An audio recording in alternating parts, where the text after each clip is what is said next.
It was just past midday. The air was hot, dank, and humid, and common folk milled about the outside of the great temple. This was a place where Tyrion and Varys had once witnessed a priestess of the Lord of Light preaching about the prince who was promised. It was said a man could drown in his own sweat, walking from one street to another in the free city of Volantis, and indeed many of the men carrying fruit, flowers, and almost rotten fish did look like they were about to collapse. But this heat had never bothered the Red Woman. No, fire lived within her skin, and she was more comfortable in this climate than she was anywhere else. Melisandre looked up at the great temple of the Lord of Light. She had not returned to this place for many moons, neither was she exalted to be back, but she knew she had to return. The temple stood almost 3 times the size of the great sept of Baelor, its enormity towering over Volantis. It was built out of red stone, mirroring the colour of fire, and multiple tall, thin towers lined the boundaries of the great structure, the largest of which was 20 feet in diameter at the top and housed a great fire. The people said it never extinguished because it was fed directly by the Lord of Light. Slave soldiers known as the Fiery Hand were dotted around the outsides of the temple to ensure the piety of their place of worship was always upheld. The failures Melisandre had suffered in Westeros circled in her mind as she took a deep breath and began the ascent up the temple's great stone steps. 2 soldiers of the Fiery Hand pushed open the great front doors, which opened out into a huge hall. Melisandre had been here numerous times, but was nevertheless surprised by its vastness after not seeing it for what felt like an age. A great stone seat sat atop a high altar at the far end of the hall. A fire slowly burned behind it in a large pit, and smaller fires contained in intricately designed plates atop iron and gold leaf stands lined the sides of the room. Their light danced off the walls behind them, lending yellow-orange glows and shadows to the stone figures of former priests of the Lord of Light that stood against the high walls. Atop the altar sat a woman with piercing green eyes and long red hair, dressed in a flowing crimson gown which seemed to come alive with the light of the fire behind her. The woman awaited her guest, a visitor whose arrival she knew was imminent.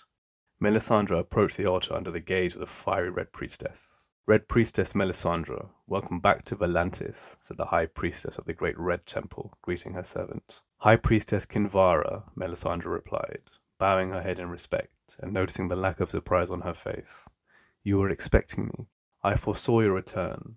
Temporary as it may be, Kinvara responded as the Red Woman approached the altar. Temporary? I have done my part in Westeros for now. I have joined Ice and Fire, and the prince who was promised will present himself to stop the long night and bring the dawn.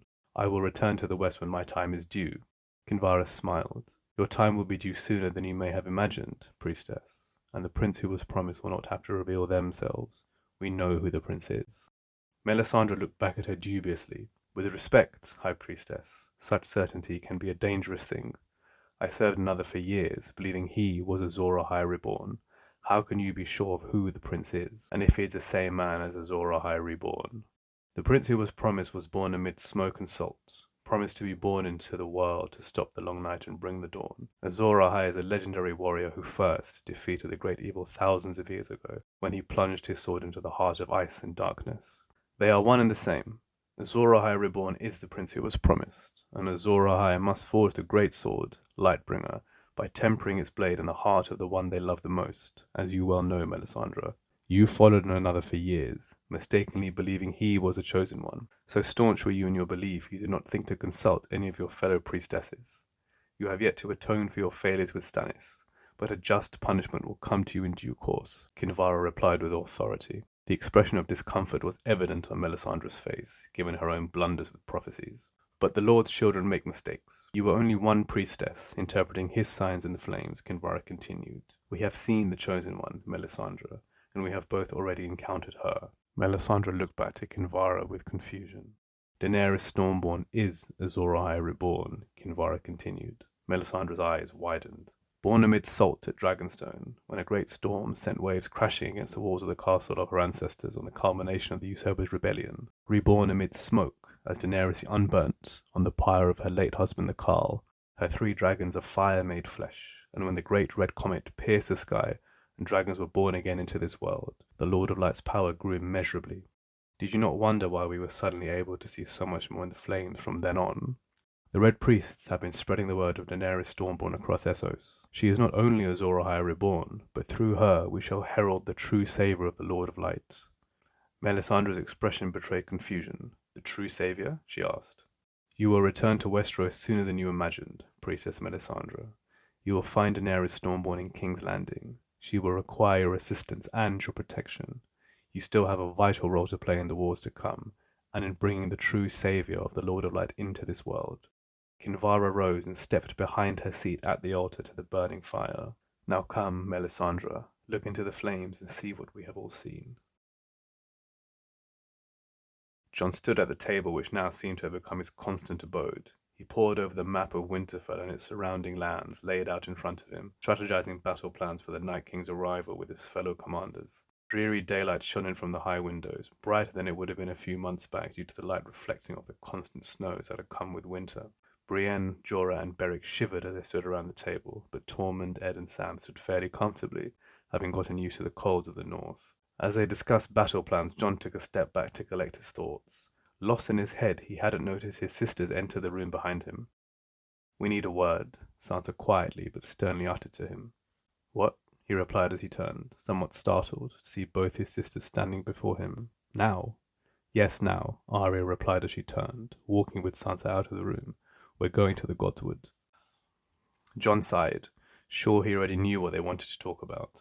His queen and his sisters had not warmed to each other, and he was inevitably caught in the middle, but he had known there would be tension. Northerners do not like to kneel.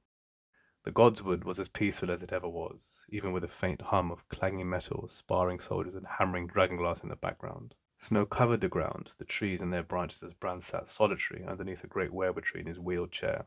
"What's this about? We have to prepare for the army of the dead," asked Jon. "Your queen," replied Sansa. Jon looked at her with a slight pause. "Our queen. She's your queen. You made the decision to bend the knee without consulting me or any of us," Sansa shot back. "We said we would never be subject to a southern ruler again. We said the North would never bow to anyone," she continued with authority and an underlying tone of anger. "We needed allies and we needed dragonglass, and I've brought back both," Jon shot back. "At what cost? The North would be on its knees again under a southern ruler and a Targaryen again. Do you not remember what the Mad King, Daenerys' father, did to our uncle and grandfather?" asked Arya. "There won't be a North if the dead win. Either I bent the knee or I came back with nothing. If I returned empty-handed, we wouldn't last a second against the Night King. Now, with her armies, her dragons, and the mountain of dragonglass we now have, we stand a fighting chance." His sisters held his gaze, the sternness not at all alleviating from theirs. "And she isn't like that," Jon continued. "Daenerys would never oppress us. She would never do anything like her father did." "Because you love her?" Sansa asked. Jon attempted to hold his tongue, but his expression confirmed the answer, albeit with clear conflict on his face. "She loves me. She wouldn't hurt me, or the North." "And what if a day comes when she doesn't love you? Is her affection the only thing protecting the North? She is a Targaryen with 2 dragons and a vast army. She wants to take back what her family lost to Robert Baratheon. Do you think she'll let the North go? She'll make you warden of the North, but she'll still want to rule us. And we said we would never be ruled again," Sansa said with staunch conviction. "And you told her we need all the men we can get to fight the Night King, didn't you?" Sansa asked, to which Jon nodded in agreement. "Then why did she leave 3,000 men behind at Dragonstone? You told her every man counts. Why did she not heed your words?" Sansa asked.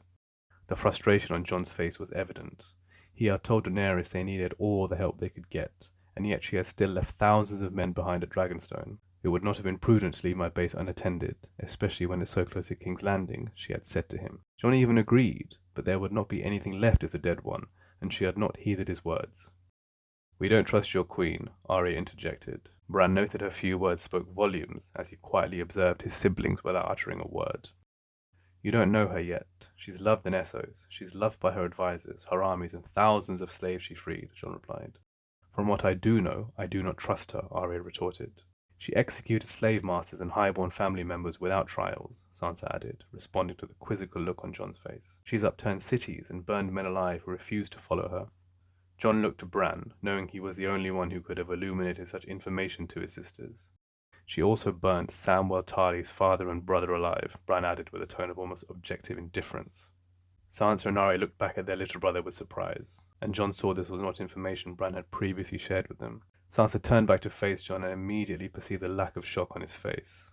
"You knew?" Sansa asked, almost incredulously. "Your queen burnt your best friend's family alive, and you defend her?" "We need her. We don't stand a chance against the Night King without her," Jon shouted back, his irritation rising. "We're just looking out for you, Jon, and for the North. We're your family. The 4 of us. We're the last of the Starks. We need to look out for each other, Arya said in a strong but understanding tone. I've never been a Stark, Jon solemnly replied. You are. You are just as much Ned Stark's child as any of us, Sansa assured him. You're my brother, Arya said as she stepped towards him, warmth and seriousness in her eyes. Not my half-brother or my bastard brother, my brother, and I love you. Always useless at hiding his emotions, the conflict on Jon's face was unmistakable. He looked to Bran, who simply uttered, It's your choice. I have something to tell both of you.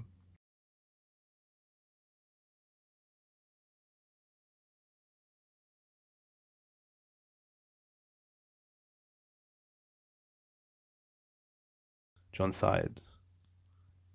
Tell them, he instructed Bran.